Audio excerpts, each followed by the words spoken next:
Welcome to another heart-centered production by Headwater Sage for the Blake Matthew Mindful Memorial Foundation. All right, Josh Janke, welcome into the Blake Matthew Mindful Memorial Foundation on-board meeting. Well, thank you for having me. And thanks for agreeing to do this. Oh, yeah. Not live, but publicly. Yeah, publicly. There you go. Now it's out there in the ether. So we met briefly just for a few minutes. I just want to start over. Welcome to the onboard meeting. Thanks for applying. Thanks for taking that step and filling out a form and hitting the send button. Just going to go through your application real quick, and then we're going to go through a holistic health wheel. Oh, okay. Sounds good. Then I'm going to ask you a bunch of questions, and then I'm going to give you a list that you say yes or no to. Okay. So it's kind of a 4-step thing. Alrighty.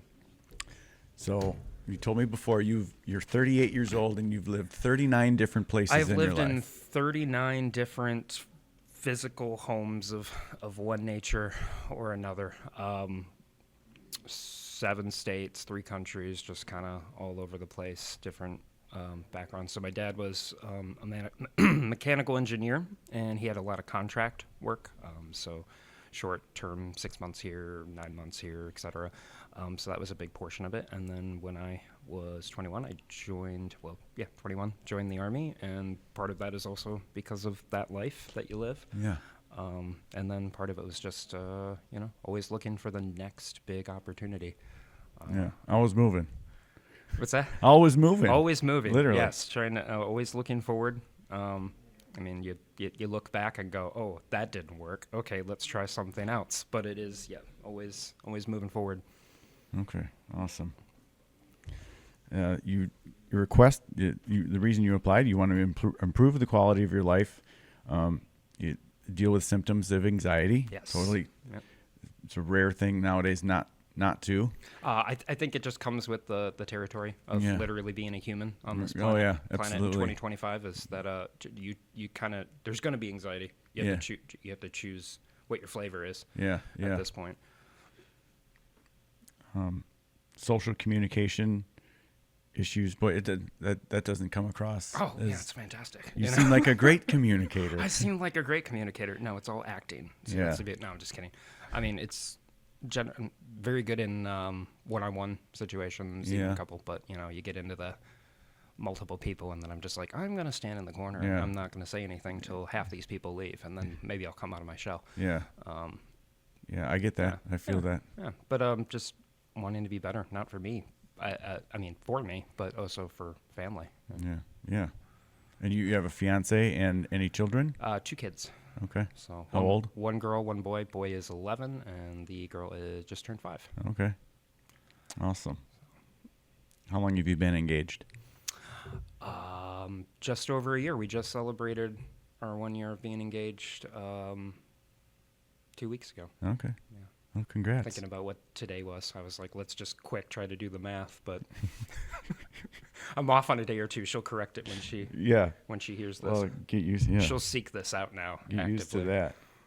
Born in '87, so yeah, you're still young. Yeah, I was a late '80s kid. I just didn't get to. I got to see the '80s through my sisters, eyes and interests. But You're youngest. I am the youngest. I have 1 older sister. You're usually not depressed, but once in a while you feel like you get into a little funk. Yeah. So background on that, and then, to put it out there. I don't have any kind of formal diagnosis, but my son has a formal diagnosis of autism and ADHD. So given that, knowing what his mom has, it's statistically very large that I might be the result of that autism sort of side of that. So I'm like, well, that could explain a lot. You start looking back at every scenario in your life, and you're going, oh, if I had known about that diagnosis, I probably would have handled the situation a lot differently. So just kind of knowing that, it's just another step. I don't feel that there's any need at this time in my life to be like, I need that formal diagnosis, and I don't believe that would change anything. It's these diagnoses, they get me because they're words. Yeah. And humans are so unique and so different. Our eyes are all unique, like snow, like snowflakes, Exactly. and our fingerprints, and so what is what is it specifically? Can you even put your finger on it, or what puts people in the box of whatever label of diagnosis they want to be given the out? beauty of it is, right, it's a spectrum, and you could be anywhere on that, right? So to sort of box everyone in, like, well, now you have this, and now you have to use this label, and every time that you're talking about yourself, like, this is this adjective, that's part of you. And it's like, well, I mean, it is, but how is that any different than me being like, well, I'm a writer, and I'm a musician, and I'm all these other, beautiful, traits that I like to talk about. And it's like, sure, it's part of me, but it doesn't define me any more than any of those other ones do. Yeah. And who isn't on the spectrum?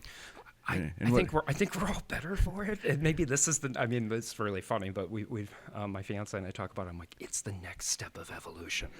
We will, we have to become socially awkward to make the neurotypical people feel uncomfortable enough to change their behaviors. Yeah. And then everyone will just kind of follow suit from there, or, fingers crossed. Yeah. How could that not be a natural part of that process? Because exactly. there can't be an awakening or a major shift in society's consciousness without awkwardness at the beginning to say, hey, very much wake so. the fuck up. That's how revolutions begin, right? There's just eventually somebody has to go, I'm tired of hiding this. I'm tired of not feeling like I fit in, and I'm going to bust your mold and make a new one. Yeah, or tired of feeling pressured to fit in. Like, whether we fit in naturally or not, but then, like, the pressure of... you can't sit down and have this conversation about this topic with me because you're not following suit to the rest of the majority. Anyway, you exercise once in a while. Once in a while. It's not as much as it used to be since I let my gym membership go. But I still try. And as previously mentioned, kids. So yeah, there's just natural shenanigans that happen because of that keep me. You love music? Keep me going. Oh, yeah. Listening absolutely. and creating, or both? Okay. Everything with it. I have a record collection that I kind of curate and keep going, and just listening, creating. Been in bands all my life, in and out. Nothing that ever got big, but drummer. Still enjoyed it. So I was a frontman. So Okay. I sung, I played harmonica, percussions. I dabbled with bass guitar because my grandpa played bass. My dad played drums, so I learned just enough to be annoying to my bandmates when there was downtime. I'd jump on the set and be like, I'm just gonna, play with this until we're ready to keep practicing. It was a wail for a while. Yeah, until they're like, no, now we're gonna keep practicing because you need to leave. You love creative writing. Game design, video games. I know you mentioned electronic engineering or electronic stuff. Yeah, just fixing maintenance, right? And it's just, I like to dabble. Okay. Somebody's like, this isn't working. Just mess around with it. Awesome. Until I can make it work, or decide to throw in the towel because it's not worth it. Tell me about what happened at the carnival when you were a kid. Oh, okay. That's a fun one. I didn't know that was... See, that's the beauty when you fill this out with your fiance. She sneaks things in there. Tell him about the carnival. Don't talk about that yet.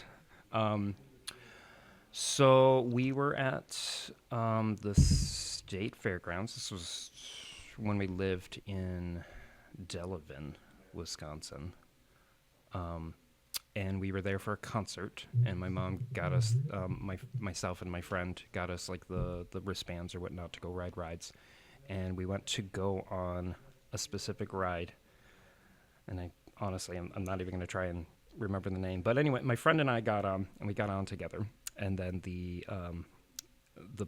not politically correct term apparently is carny. They don't like that anymore.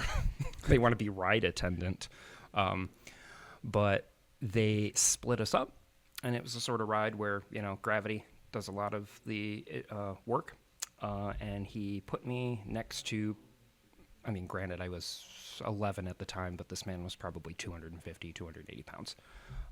And I was I think at the time, $120 soaking wet. So weight difference. And he basically, the ride started. It was okay for the first 10, 15 seconds, and then he just started kind of crushing me into the side wall. Like his weight this and, ride. and gravity and Yes. force was just crushing you. Yeah, just giving me the crush into the wall.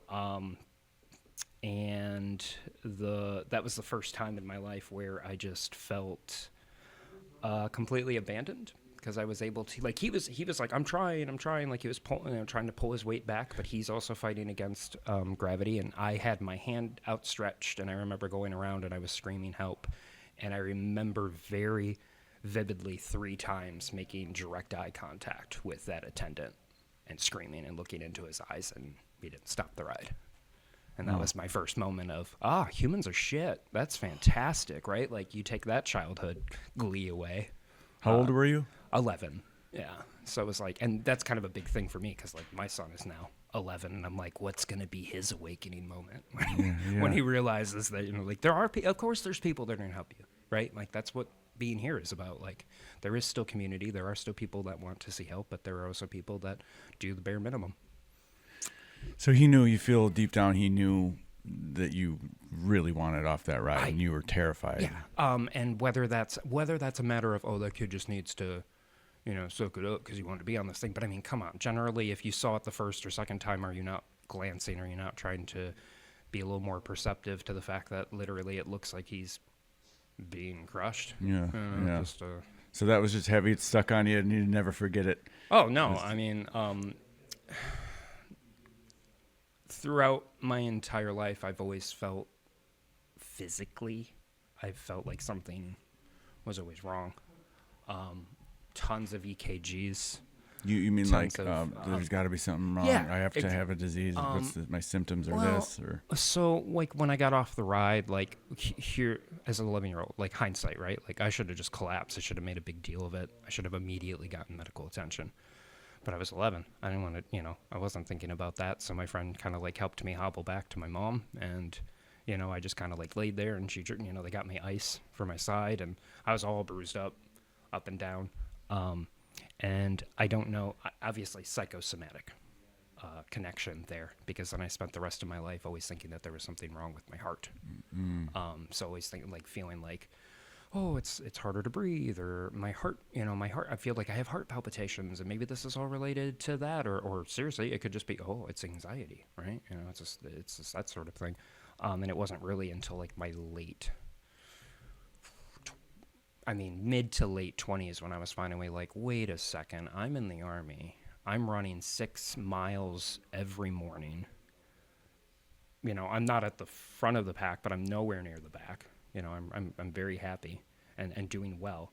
There's no way that there's something physically wrong with me, right? There'd be more signs of that. So that's when it finally, the narrative in my brain kind of switched to, like, I think this is me convincing myself that there's more wrong than there actually is. Yeah. And then I've carried those demons with me. yeah. Started off with maybe your heart, something was physically wrong, but then it transmuted into maybe my true concern is the heart of humanity. Exactly. Yeah. It's like suddenly it was like, now I'm at a precipice of deciding whether or not it's worth, you know, continuing to try to help people, or just become a nihilistic individual, you know. And fortunately, I've always continued to be like, well, you know, you can't help everybody, but you help as many people along the way as you can. Yeah. All right. Well, thanks for sharing that story. That's a 240-pound guy crushing against the centrifugal force of the spin around machine. That's why I'm like, whether or not whether he was trying or not, right? I'm gonna give him the benefit of the doubt. Yeah. Because he was grabbing. As far as I could tell, he was trying. So there's none of that. Like, I'm gonna hunt him down. No, because it wasn't his fault. Yeah. You know, it was the person that had the responsibility to pay attention to the ride. Yeah. Yeah. You like to spend time outdoors. I do. Love nature. I do. You struggle with being present, or a lot of moments of feeling like I'm disassociating. Just kind of detaching. Yeah. Or going back, like in the past or in the future in your head. A little bit of both. I know that's not really helping to narrow it down, but I I have those that's like normal, right? Yeah, exactly. We all think about like what just happened a few moments ago or a few weeks ago, or And I could have done this differently, and then this is how my entire life would have played out. Just those moments, those what if. yeah, and anticipating like the upcoming events or rehearsing for upcoming situations or encounters, or right? Is that part of it? Yeah, I think so. I mean, to a degree, I think that's once again just kind of being human. Yeah. It's those moments when you're like, oh, I'm gonna fixate on this so much that I'm gonna choose not to sleep, where it becomes more concerning. Yeah.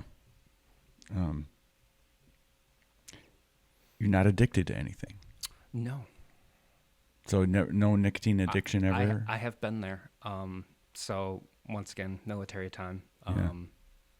During my deployment, definitely feel like there were the beginning signs, if not the actual signs, towards alcoholism. Okay. When you're drinking 5 to 6 nights a week, and then whenever you're not drinking, you just don't feel right. Yeah. But I was like, this is something, and I don't like it, and I don't like this version of me, so I'm just gonna stop. That was early 20s? That was 27. And you quit? You stopped? You don't Yep. drink at all? I don't drink at all. What about, okay. Nope. And any, what about your family history of that or your household? Because just all non-drinkers or? Previous relationships, they were drinkers. Okay. Not now, which, is another bonus. Yeah. All right. You have the feeling that you want to expand your spiritual self. Absolutely. I think that's a healthy thing to commit to. I mean, obviously we know that we're not alone.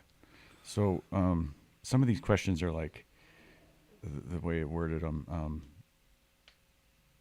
I have a weak sense of purpose, -2. Does that? I'm trying to remember. Does that mean that you feel that you do have a purpose or you don't? I feel like I have a purpose, but I also kind of feel like a weed in the wind, where it's and I know it's there, but it's hard to grasp and hold on to. Sure, lost a little bit, or maybe like just remaining questions like what is the purpose, not just of me, but of all of this? Yeah, bigger scale. Yeah. Right. All right. So for different sort of wellness therapy options, your first 3 that you checked was like psychotherapy. You mentioned before that you've had a traditional past of seeing different sort of therapists, but because you move so often, you would get involved, you would get to know them, and then it would have to start over again. So yeah, and as previously mentioned too, it's like by the third time that happened, it was like, well, why? And from a even more unhealthy perspective, I started doing that with all facets of my life. So I would move, and I'd be like, what's the point in making friends? I'll just be gone in a year, and so on and so forth. Yeah. So that like lack of basically trying to create a community or to create a home, from that, that became detrimental for a long time. Okay. You're interested in breathwork coaching. Oh yeah, absolutely. Once again, I think that stems back to the carnival incident and sort of throughout my life. Like I've always felt like, oh, I can breathe. Like obviously I can breathe, but and part of it is with being a singer too. Like diaphragmatic breathing is just so good for you. Yeah. Right. Yeah. Just like, so you can really belt it out. Oh yeah, absolutely. And just like that being so integral to just living. Right. Breathing is just integral. So like that's a big thing for me, wanting to continue working on that, because it's like, yeah, sure, I know I'm alive, I know I'm breathing, but there are times where I'm just like, am I, I just kind of like stop and just take a massive like deep breath out of nowhere, and people are like, people that are around me are like, are you okay? And I'm like, yeah, I just resetting, man. I just felt like I needed more oxygen suddenly. I'm like, beep boop boop, turn the brain off, restart. Yeah, it's a good reboot, isn't it? It's like a screen refresher, close out all the windows. Exactly. So kind of just talking to somebody that knows more about that, so Yeah. I have a more of a guide on on what to do, besides just like, well, take in through the nose, out through the mouth, Yeah. et cetera, whatever happens to be, right? Just more guided aspects of that. I'm excited that you selected that, because it's not selected say we issue breathwork services a lot. It's rarely checked. So a lot of people get it without asking for it. Fair. So I'm glad you asked for it because you're getting it. Yeah, good. All right. I like that. Healing massage, I've tried to recruit multiple massage therapists and it just hasn't happened yet. Oh, so well, I might have an in for you. Okay. I'm not gonna drop any names, but well, all right. Hurdles, money, time, stay at home dad who's also homeschooling. You're schooling your children. yes, Okay. I'm homeschooling my 5-year-old, so the girl. Potentially early talks about also doing my son. He's always kind of like, my kids are smart, like I know every parent wants to say that, but it's like, I know my kids are smart. And for him not to have a love of learning the way that I did at his age, where I was just like, man, I'm fascinated with everything, right? I just want to absorb as much. I want to just like sit here and look at these books and like, how many kids do you know that like literally would just sit and like look at the encyclopedia? I did. I mean, sure. Does that come off strange? But that's what I did, right? Like, I just had this, like, I just want to, like, somebody would just randomly mention the subject, and I'd be like, I need to know more. And for him not to have that for me, it's like there's that disconnect where I was like, what? Who hurt you? Like, why do you not have that love of learning? So there is that little creeping thought in the back of my mind where I'm like, maybe he would have more of an enjoyment if he wasn't confined to the stereotypical thought process of how education in this country works. Yeah. I think there's so many kids right now that don't have that natural drive or feeling drawn to opening up the encyclopedia for many reasons. A lot of us don't have those laying around. Those don't, physical copies? Are you kidding But me? it's also like the way that our kids are allowed to spend time nowadays too. It's like so different than when we were. And like, you and I can look back and like when we grew up, we didn't have devices. We had the outdoors and we had the indoors with other stuff inside that we had to play with or do with or tinker with or learn from. I was having this conversation with my son like 2 days ago, and I was like, dude, it's like everything else that I tell you. It's in moderation, right? So like, the kettle is not going to call the pot black. Like, I'm not going to tell you like video games are terrible and you should never play them. But at night, I'm going to go in for about an hour, hour and a half. That's what I'm going to use for my relaxation, right? Like, so I'm not going to do that. But what I tell him is like, everything's in moderation. So when I was your age, we had a PlayStation, like I think it was the PS1 at that time or whatnot. I was like, yeah, of course I would play a few hours a day.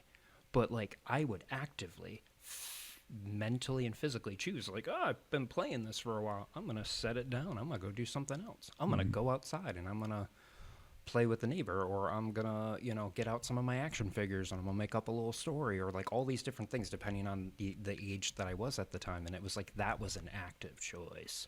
No one was coming into my room and being like, get off the game, you need to get out. And I was like, that was me going, I've been doing this for a while. I could keep doing it, or I could go and do something else, and I could like work a different part. Let's just say a different part of my brain, because I think nowadays a lot of parents and a lot of older people are like, it's just rotting your brain. It's like, no, there's aspects of it that are fantastic. I think properly used, incorporated, video games could be an aspect of like multimedia therapy, even for learning different tasks. But it's moderation.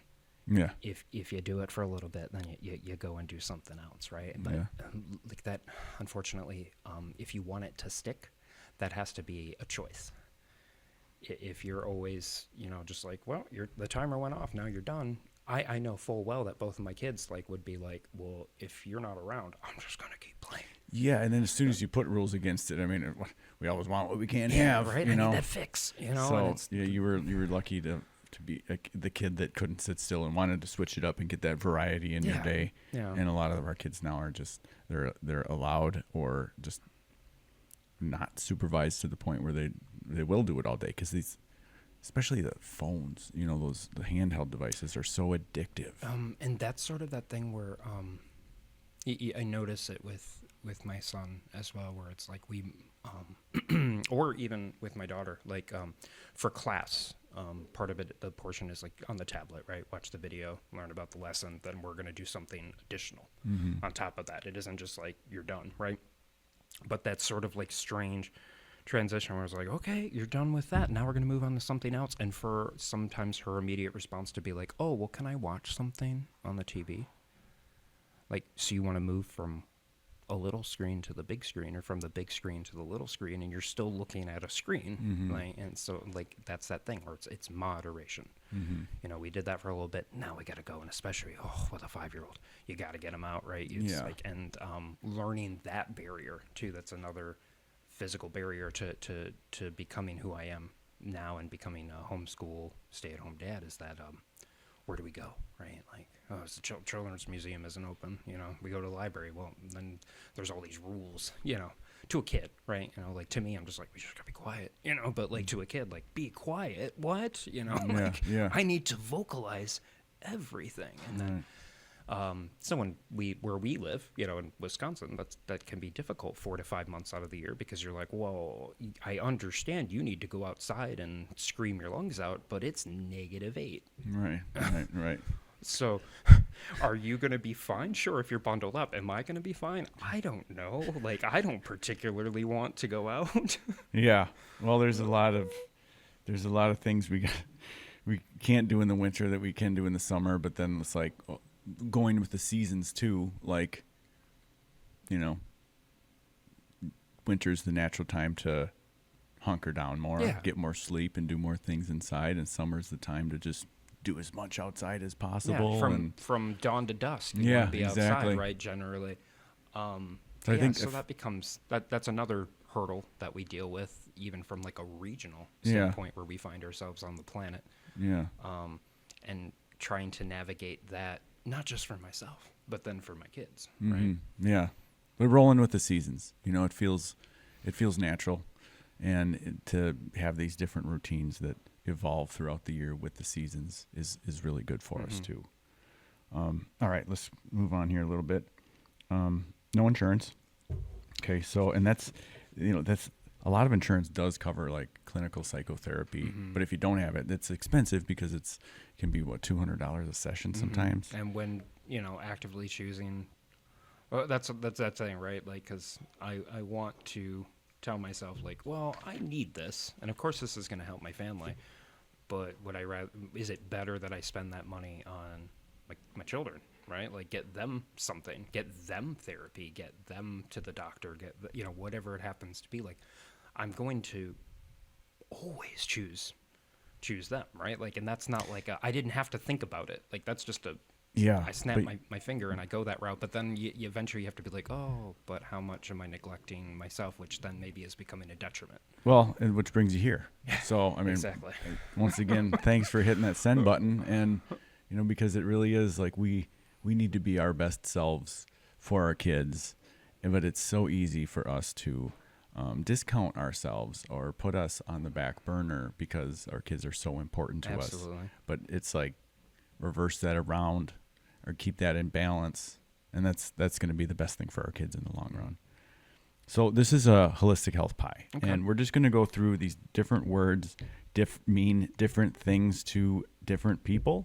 But there's 12 pieces of this pie, and when I say a word, I want you just to think about that word, what it means to you, and how you rate it in your life from 0 to 10. 0 meaning unfulfilled, completely lacking, and 10 meaning extremely fulfilled. You feel like it can't get any better. So let's start with creativity, not the creative ability you're born with, but the creativity in the sense of how much is Josh creating lately? That definitely has fluctuated throughout my life. I would actually say that, especially this year, going into 2025, I would rate that at like about an 8. Okay, so you've been pretty creative this year. I'm very actively working on my book. Okay. And that's a big, you know, help. And what about finances? Well, it's always nice to have more finances, right? How well managed? How well managed and well educated do you feel with it? We're gonna put that right down the middle. We're gonna say a 5. All right. Career. As I'm transitioning and the word career is taking on a different meaning, I put that one at like a 6 because this transition becoming a teacher, becoming an instructor, like that's something that I never expected, but I'm finding incredibly rewarding. So I feel like with a little bit more time and a little bit more effort, that's going to grow. Okay. So in the context of homeschooling your 5-year-old, Yes. and like you mentioned, it's been a year since you've worked at an institution. Thereabouts, yeah. We're coming up on that. So like I left that whole, the corporate life. Yeah. Of, you go to work and somebody, you do goods and or services for somebody, and then they give you a paycheck Yeah. at the end of the week. Sort Yeah. of perspective. Like I've left that mindset, and now I'm very blessed to have someone in my life, my partner, who can handle sort of that portion, because Yeah. that was just never something I was good at. Like if we had this talk, we were sitting here and we were having this talk a year ago, and you were like, how do you feel about career and your career? I've been like, maybe a 2. I'm happy that it brings in money, and that's about it, right? Yeah. Like that it never sparked joy in my Yeah. in my life. It was just something that had to be done. It was a necessity. It was Yeah. a need and not a want. Yeah. Okay. So you feel really good about that, Yeah. but it's a 6. Just as we still talk about career a little bit. Yeah. What do you see happening between the 6 and the 10? I think to a portion, to a certain amount of that, it's just sort of getting more affiliated with techniques and just sort of like, what's the best way to teach this subject to a child who is also like ADHD, Yeah. possibly on the autism spectrum, doesn't have the formal diagnosis yet, and just like, how do I do that? How do I adapt so that they're getting what they need, but they're getting it in such a nurturing aspect that they would never get in like a public or even private setting to a degree sometimes, and like wanting to learn how to adapt to that. So you would say you finding a way to creatively improve your nurturing skills Yes. and teaching effectiveness. That is, you nailed it you got it right on the head. All right. That. Education, not your primary, but like your education, continual learning. My continual learning, I would rate high. I'm going to just put it right there at like honestly, I'll put it at a 9. Because you're always learning, you're always digging, you're always... I'm always looking for something. I mean, honestly, how many people... I was looking... I was working on some book notes last night, and then I just followed a rabbit hole down the road about a word that... the etymology of a word that hasn't been used since the 1500s. And I was like, I'm using that, and I didn't realize that it meant this. That's weird. How many other words am I using What that word? potentially have other meanings? This is bad. Now I'm on the spot, and I honestly... well, that's fine. I was just can't curious. remember. Yeah, no. If it comes to you, let me know. If it comes to me, I'll let you know. But, just those sorts of those things that just kind of being like, oh, where was this? And then I don't know how I did it, but, like, from that, it, like, led me to something about, like, early... early Americas, and then I was like, oh, I could use this kind of aspect about political parties, and then reading George Washington's farewell address. I mean, like, literally, these are like the steps that I'm going through. Like, I'm just like following this, and it's like some people, they doom scroll me. I'm like, I'm gonna pick a subject and just see where it takes me. All right. What about health? So that one, let's put at, for my own personal health, I would say I'm at a 6. I used to be a lot higher. I think a portion of that is like wanting to feel like I have the time to physically take care of the things that I want to, just physical training. Okay. And getting back into a position in my life where that's more of a possibility. And then if that was happening, and it was happening on a 2 to 3 times a week sort of scale, I would comfortably bump that score up a few points. Okay. What sort of physical movement do you feel attracted to?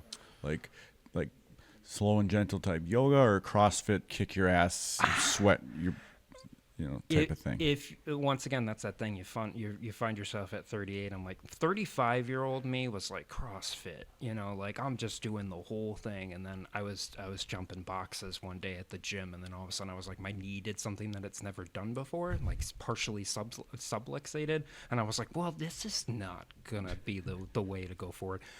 Yoga, definitely. I mean, cardio, yoga. Just focused on that. I've never been the kind of person where I'm like, I want to be swole, right? Like that's never been my goal. That wasn't even my goal in the military. My goal was just like, I want to feel like I'm not going to keel over and start throwing up every time I need to like run a few blocks, right? Like I'm not at that point. I mean, I'm still like, I take my dogs for walks and I can go 8, 9, 10 blocks, no problem. Yeah. It's just, I look back at what I was doing 6, 7 years ago and go, oh, I want that again. Challenging yourself a bit. I want that again. So if I say physical activity, we kind of have the same discussion we just had the last minute. Okay. Yeah. So I guess back to health. Let's talk about health from like mental. like mental health and physical health. Yeah. Even. To get you from the 6 to the 10. Yeah. To get from the 6 to the 10, like definitely just being able to talk to somebody who doesn't have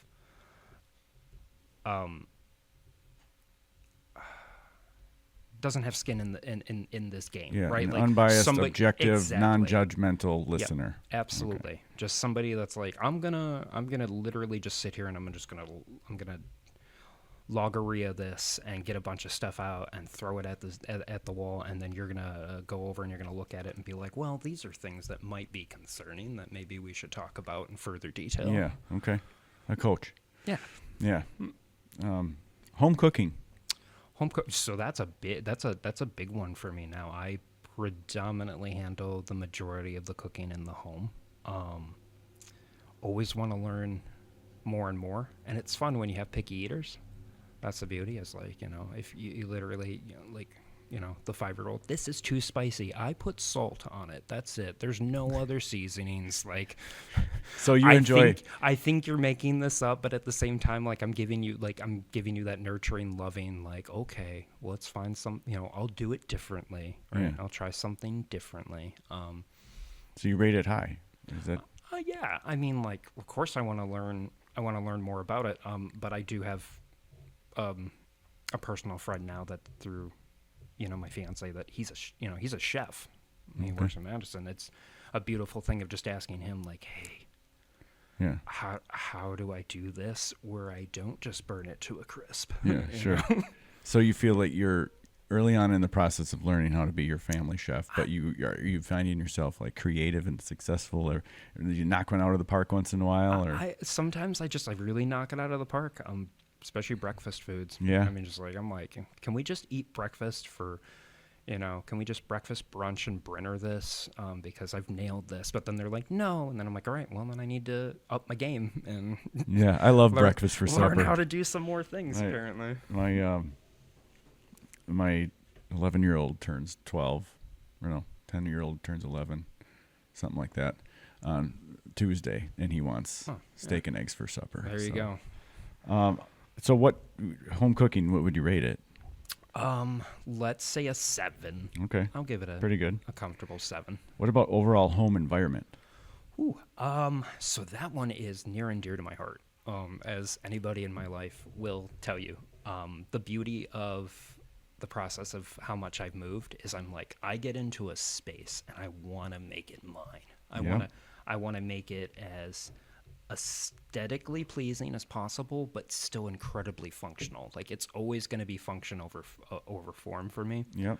And I want to just do that really quick. I mean, I don't know how many people, I joke especially, and that's the thing, right? Like, I'm comfortable with my masculine traits and my feminine traits in that sense of like, not a lot of guys would probably get excited about going to like the Container Store, but I do.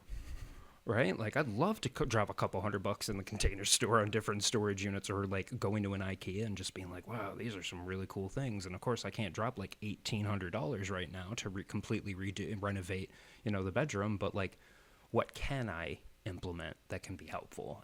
And like, I never stop trying to make my fish tank, we'll just call it, right? My little environment. I never stop trying to improve on it. So how do you rate it? I would rate it a 10. Okay, awesome. And you're loving Baraboo. It's the longest place you've ever lived.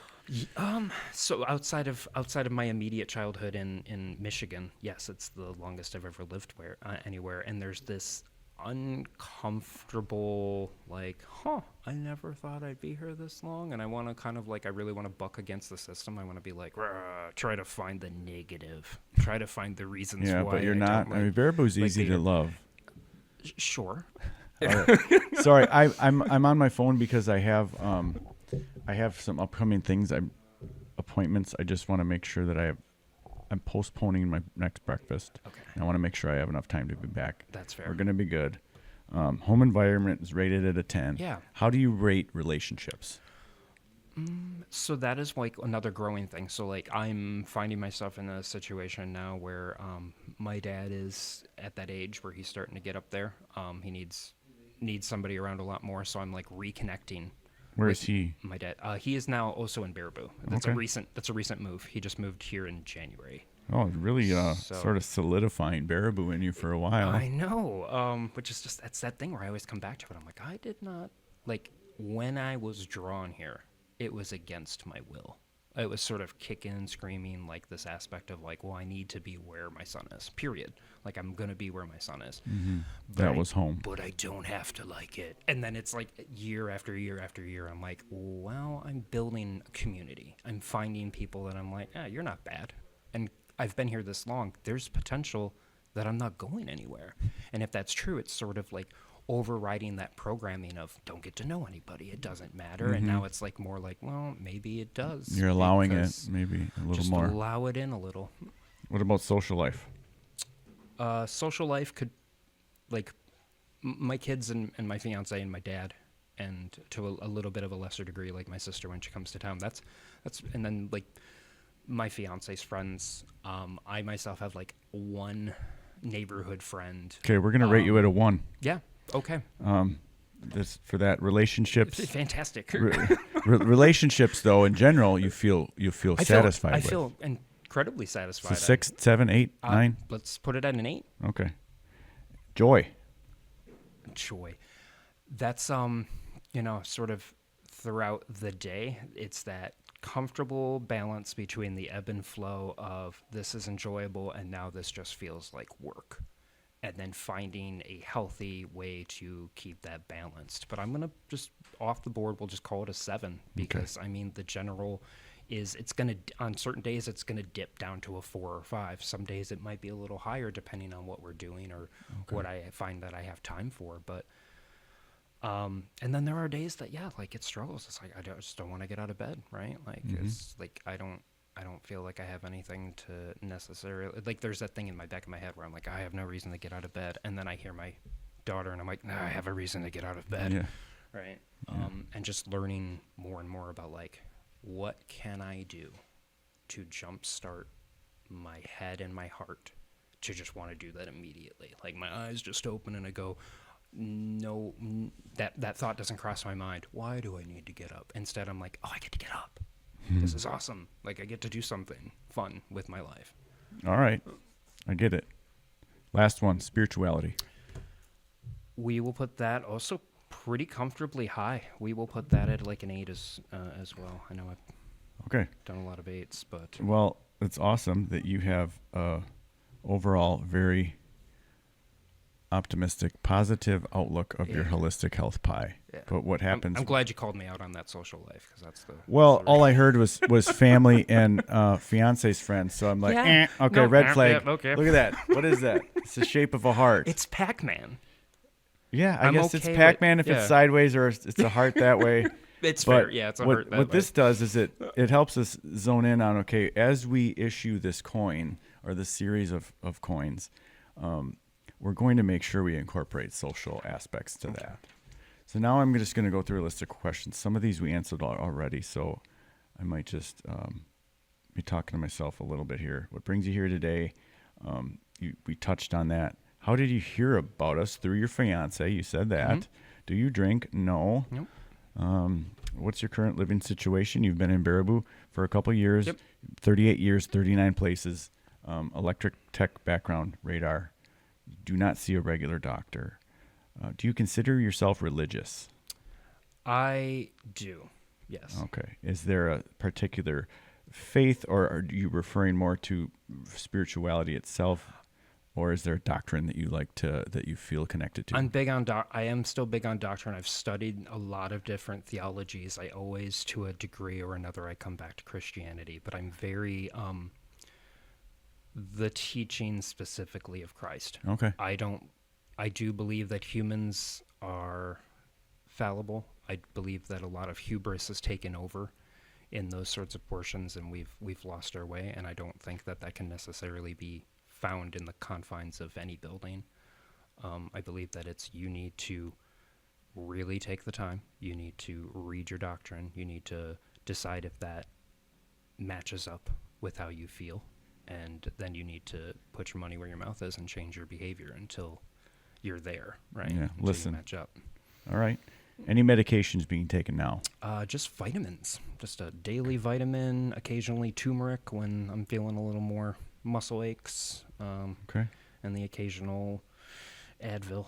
Have you ever taken psychedelics? No. Okay. Do you cook at home? Yes. Yes. Describe your typical diet. You did just do that real briefly. Oh, okay. So that'll be a fun one. So I can't digestively handle beef, so I just avoid it. Very much chicken, turkey, the poultries.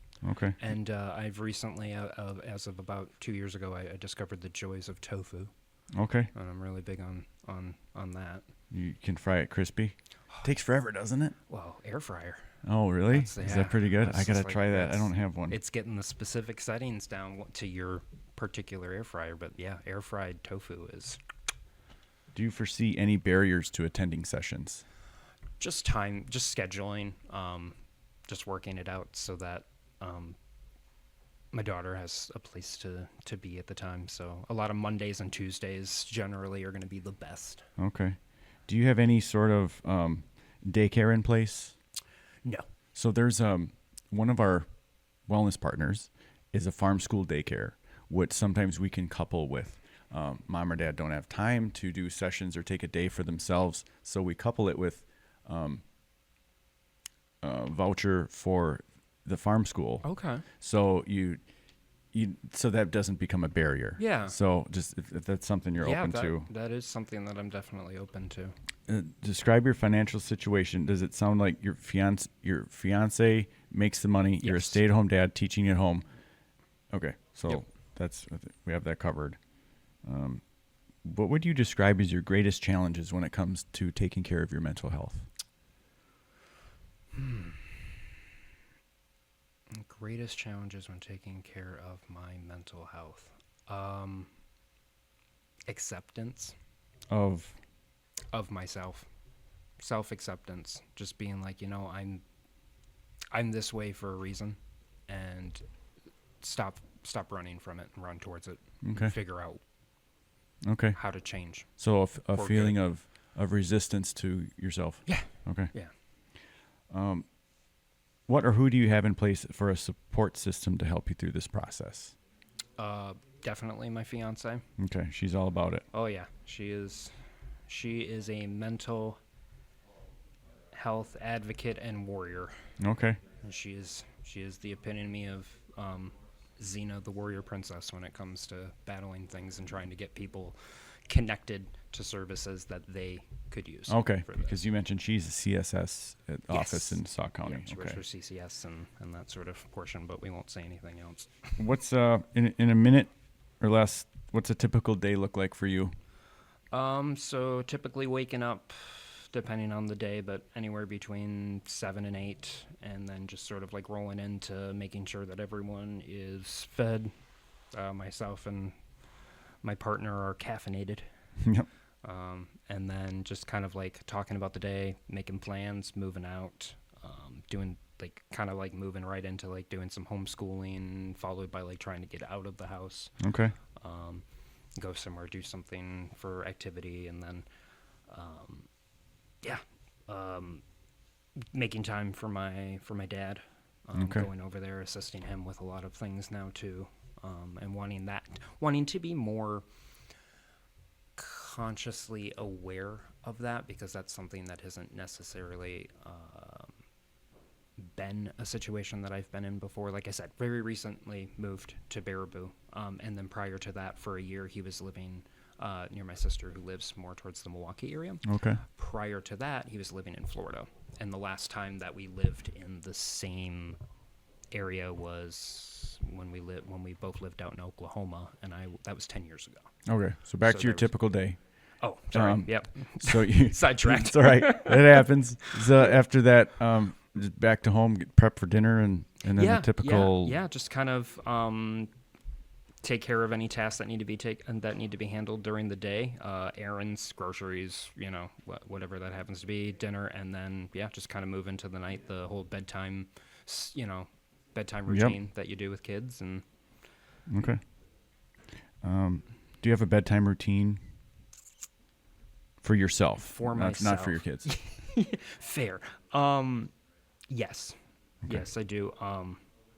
Whether I utilize it is probably the issue. Okay, but you have a routine but that I you've do- done in the past Yep. that you feel drawn to that you I've kind done of come one. back to. Absolutely. Okay.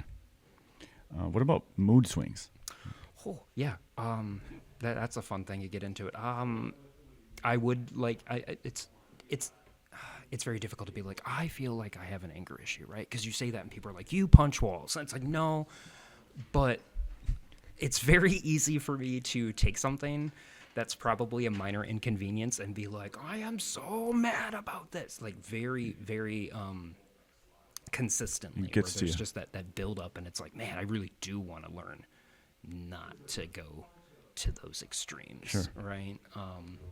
And just like be like, well, of course this stinks. That's part of the human condition. But like, how do we have a healthy way of dealing with it instead of just sitting there and milling on it and like literally let's cross our arms and just start rocking back and forth and think about this in detail? And it's more like, well, what can we control and what can we not control? And the things that we can't control, then there's those. I'm very prone to those. Let's go off on little like fantasy trips in our brain about like, well, if I could, I'd do this, right?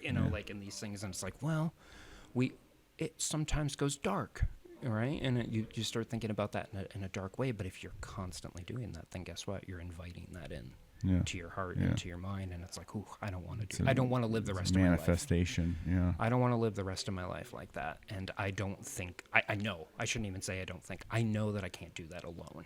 Yeah. I okay. can't make that change alone. How would you describe the word patience?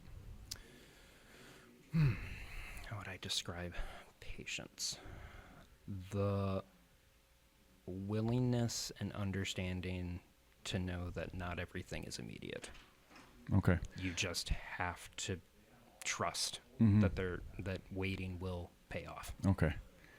I got to tell you a quick story. Okay. And the reason this is so important for me to share right now is because this is what I talked about when I delivered the eulogy for my son. It was probably 8 years ago. I was sitting in my office, and my mom walked in one day with a big smile on her face, and she goes, Gatlin, I just had to stop in here because I'm so excited to tell you that I just learned the definition of patience. And I'm like, okay. And she asked me, what do you think patience means? And I said, I feel like it means the ability to be okay with waiting. That's what it meant to me, because I always thought of like fishing. Like if you wait long enough, or if you try enough spots, if you wait, you're going to eventually get a bite. And so to me, I feel like I shared the same definition. She goes, nope, that's not what it means. I said, okay, tell me. She said, it's the ability to get frustrated without getting angry. And I was like, whoa, okay. Yeah, that's a different definition now for my subconscious library. Lock it in. Because it means different. It has nothing to do with waiting. Patience, and at almost every wedding you've ever been to, they read the Corinthians. Yeah. St. Paul to the Corinthians. And what is the first line? my goodness, I'm on the spot here, but Love is patient. love is patient, love is kind. So love is patient is the first Yeah. line. So love, the definition of love is according to the be Bible. patient, and is- then so your mother's take on that is that it's okay to be frustrated, but it doesn't have to lead to anger. Webster's take on it. Yeah. Well, And whether that whoever wrote the Bible Yeah. or interpreted that Yeah. verse, it's like, wow, that's okay. That means something different to Yeah. me now. Is not letting frustrations turn into anger. And then it reverses back to frustrations. mm-hmm. The ability to be frustrated is a resistance to the current situation, and acceptance of the situation is complete understanding, and all understanding is forgiveness of everything, Mm-hmm. acceptance of everything. So I just wanted to share that definition of patience. I really enjoy that. That's beautiful, and yeah, I need more patience. What do you hope to achieve if you're awarded this grant? More patience? More patience. All right. Yeah, because just from that point, you think about it, like that would set you up for so much more success in every other aspect of my life. This is an obvious answer. If awarded a grant and you find successes or challenges in your journey, would you be willing to do a podcast? I'm with doing us? a podcast right now. What's another one? Let's do it. All right. I'm going to go through a list here. We have about 10 minutes left. Okay. I'm going to go through a list of different modalities of therapy, treatment, coaching, what have you, Okay. as it relates to our network of wellness partners. And you're just going to answer yes or no if you've done this. Okay. And depending on your answer, it might prompt a little bit more discussion or some sharing that I can do with you or vice versa about our understandings of that word. And then you just yes or no if you've done it before, if you liked it or not. Okay. And I'll take some notes. And then this will conclude so what we do is we look at the holistic health wheel. We look at your application. We just got to know you better. We're going to go through this list. And then we look at our wellness partners and we just connect some dots and issue a coin. And then you do the follow-up. You attend the sessions. You come back. And we just go to step 2. Okay. So meditation. Yes. Okay. And is that something you do regularly? Yes. Weekly. Okay. Weekly Mm-hmm. meditation. All right. Just before we move on from meditation, you mentioned something earlier about when you talked about joy and jump-starting your day with your head and your heart. Yeah. And so one thing I love to teach in the onboard meetings is the heart-brain cohesion meditation, which is 5 minutes. And this was taught by two scientifically oriented consciousness teachers, Bruce Lipton and Joe Dispenza. And it's about the marriage of the heart to the brain. Okay. I mean, I don't know what verse it is. There's a verse in the Bible that says, "He who can marry his heart to his brain can tell the mountain to move, and the mountain will move." Mm-hmm. And the fact that we are quite often stuck in our thinking brain, in our mental process, problem solving, thinking about the past or maybe rehashing the past and rehearsing the future, planning for the future, preparing the future. We're doing. We're teaching, we're moving, we're working, we're driving, we're moving with our hands, we're thinking. Mm-hmm. And so there's so much of our normal day that is just led with the brain. And they can measure the electrical frequencies of our brain and our heart. Our bodies are such electrical beings. And quite often, when the frequencies of the brain and the heart are measured, they do not match up. They're not in sync because we're in our brain. Our heart's beating, but we're not leading with it because the heart is the brain where we feel our gratitude and our joy, and it's where we feel sadness, and it's where we feel the deepest of emotions. But often those emotions are suppressed or put on the back burner, and it's that the heart it's like its job is just to beat. We're leading with our brain, but the heart-brain cohesion meditation is a 5-minute meditation that we can do, and there's 3 parts to it, that marries the heart to the brain for 6 hours. And then it tends to to go back, and so that another 5-minute meditation will make you good for another 5 hours. And so what it does is when it puts those in sync, it allows us to lead with our heart and our brain together, so we can have a heart-centered intention with a thinking brain that is supporting those intentions throughout our day. So the three parts to the heart-brain cohesion meditation are breath, gratitude, and heart focus. So the only rule for the breath is that the exhale should be longer than the inhale. So it can be whatever pattern you want. It could be 2 seconds in, 4 seconds out, 4 seconds in, 6, 8 seconds out, whatever. Just make sure the inhale is shorter than the exhale. Make sure that exhale is a little bit longer. And what that does is it induces a relaxation in your parasympathetic nervous system. So it induces a relaxed state, basically. The second is a focus on gratitude. So thinking of something, whether it's a person or a place in your past or present or future life that you feel so grateful for. And it can be so simple. It doesn't have to be anything big. It can be as simple as I have all my limbs. It could be as simple as I love my family is healthy. Or it's a beautiful day outside. I love my dad. He's still here. And just think of that one thing and that cultivate that feeling of gratitude. And then the third is a visualization, mental visualization of the heart itself as a physical organ in your body. And you can picture it. If some people have the ability to like put their mind's eye in their heart, or sometimes I stand outside and like I'm outside my body kind of looking at myself, and then I see my heart as this emerald green growing chakra pumping this not just blood, but the electricity in the blood to every cell in my body. And so personally what I do is on my inhale, I visualize white light coming in through my crown, charging my heart chakra to a bright emerald green, and then I visualize every heartbeat. And sometimes it helps to maybe put your finger on your pulse. Absolutely. And then you visualize that blood, that life force, that electricity pumping to every cell of your body on your exhale, and then inhale white. So it's however you want. You can visualize your heart however you want. But all it is 5 minutes of exhale longer than the inhale, a feeling of gratitude, and visualization of the heart. So that's the heart-brain meditation. Yeah. Yoga? Yes. Okay. Do you do that regularly, or you have in the past? I have in the past. Okay. Breath work? Yes. Okay. And do you have any experience with breath work that is, you would say, is hard to do?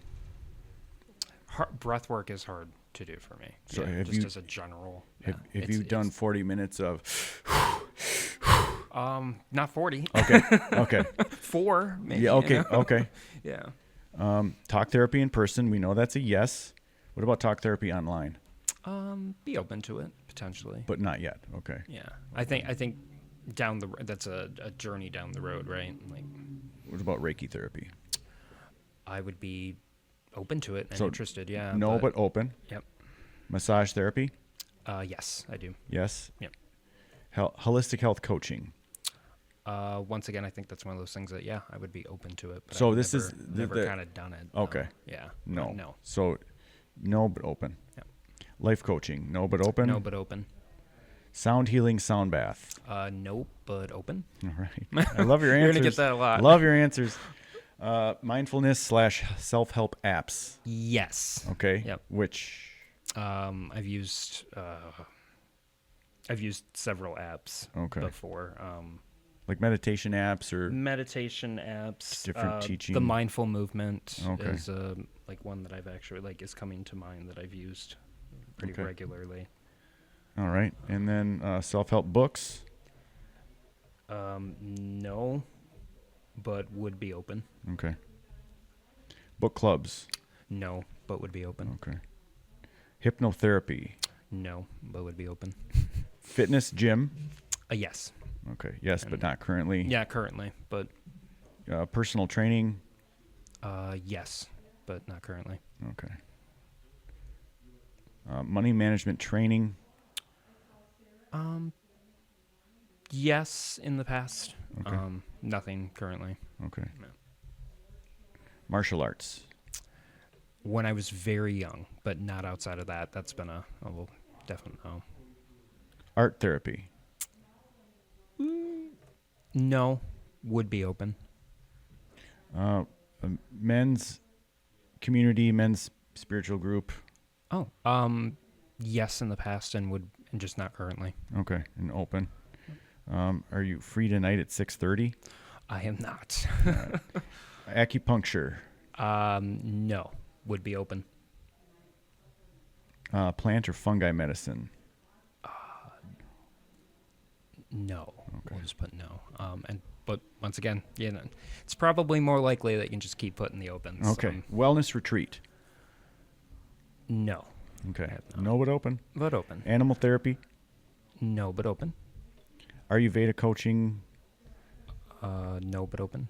Float therapy. No, potentially open way down the road. Yeah. Okay. Have to come over a little bit of fears. Claustrophobia. Well, anxiety. I mean, It's I just have this weird sense of always being worried about asphyxiation in any form, and this weird like I'm in water and what if I start drowning? Like that's Okay. that like, and it's irrational, right? Because I mean you're obviously totally in control of everything, but it's just that getting past that, just that little bit of that push. okay. Right?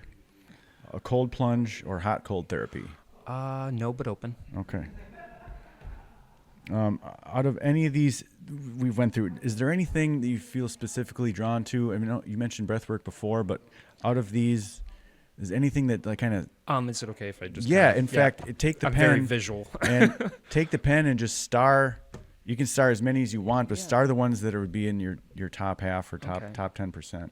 I mean, it would be there. We know about the breath work.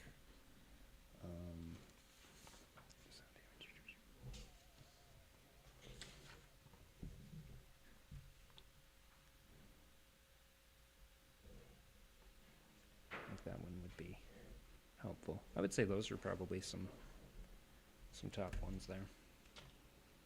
Okay, awesome. Well, that completes our interview. I have to go. Yeah, so do I. Sorry. So no, it's fine. Yeah, thank you. Thank you so for much. taking some extra time and helping troubleshoot this tech before the podcast started. I try to do my best here. You're hired. So we'll talk salary later, right? we're gonna volunteer at this point, buddy. No, seriously, really appreciate that, and you coming in. I mean, above all else, just hitting that send button and being here. We're going to issue your Tinman grant within the next couple days, so just keep an eye out for an email or text, and we'll go from there, and we'll meet up again, and we'll do this again. All right, sounds great. All right, thank you, Josh Janke. Thank you.